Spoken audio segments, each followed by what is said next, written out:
Détenu au CEP pendant 16 ans, Emmanuel Ondondon aux portes de la mort. Bonjour et bienvenue à tous sur Camé Info 1, la meilleure chaîne d'information et d'actualité au Cameroun. Si vous êtes nouveau sur la chaîne, je vous invite à cliquer sur le bouton d'abonnement là en dessous et d'activer la cloche de notification pour ne rien manquer de nos prochaines vidéos. Et surtout n'hésitez pas à laisser vos avis en commentaire à la fin de cette vidéo. L'ancien directeur général du FECOM, Emmanuel Gérard Ondondon, détenu au secrétariat d'État à la Défense, SED, depuis bientôt 16 ans est sur le point de mourir.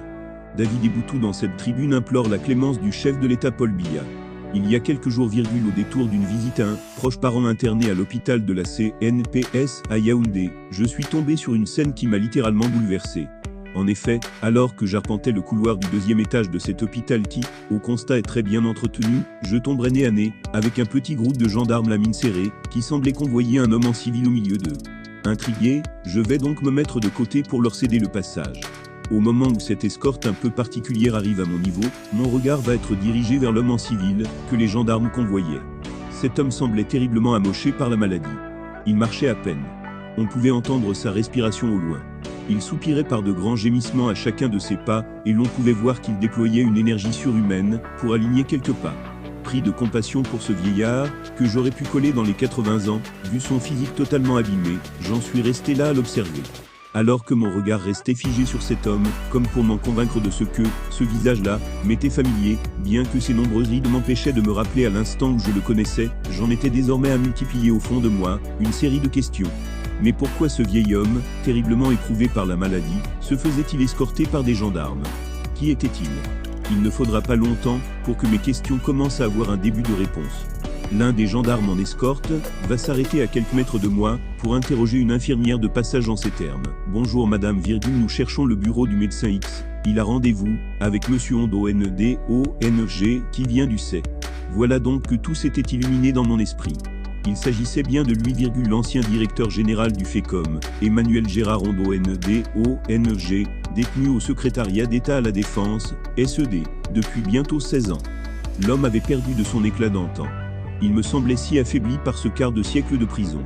Il était devenu une loque humaine, une sorte de gueux, qui n'avait plus rien à voir avec ce robuste gaillard des années 2000, qui trônait à la tête du FECOM.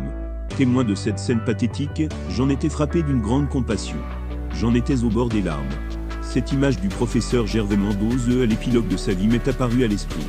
J'essayais de m'en convaincre au fond de moi que Gérard Ondondon ne connaîtrait pas la même triste fin.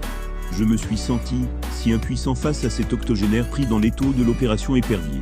J'imaginais à cet instant son principal vœu qui devait certainement être de terminer ses derniers jours dans sa vallée d'une thème natale, la terre de ses ancêtres.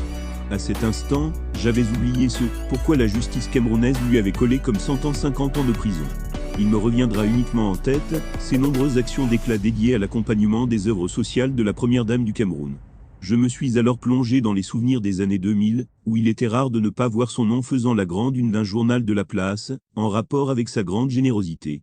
Aurait-il confondu ses nombreuses gratifications à l'endroit des œuvres de la première dame, avec les fonds dédiés au FECOM? Je ne saurais le dire. Ses grandes largesses auprès de milliers d'indigents, qui allaient s'aligner devant le « chez lui tous les jours » l'auraient-elles conditionné à plonger là, où il ne fallait pas? Je ne le sais pas. Par contre, ce que je sais, de mes convictions chrétiennes, c'est qu'il existe le pardon et la repentance inspirés de notre Maître Jésus-Christ. Tout homme est pécheur et chacun de nous a déjà péché au moins une fois dans sa vie.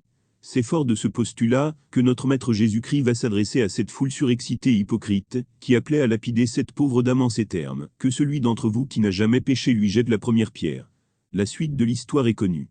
Monsieur le Président de la République, son Excellence Paul Biya, c'est très humblement que je viens vers vous par ce billet vous implorer de vous souvenir de votre ancien collaborateur et frère Emmanuel Gérard Ondondong. Quand vous vous souviendrez de lui, n'oubliez pas tous les autres Camerounais embastillés pour diverses raisons, qui restent accrochés à votre grande et légendaire magnanimité.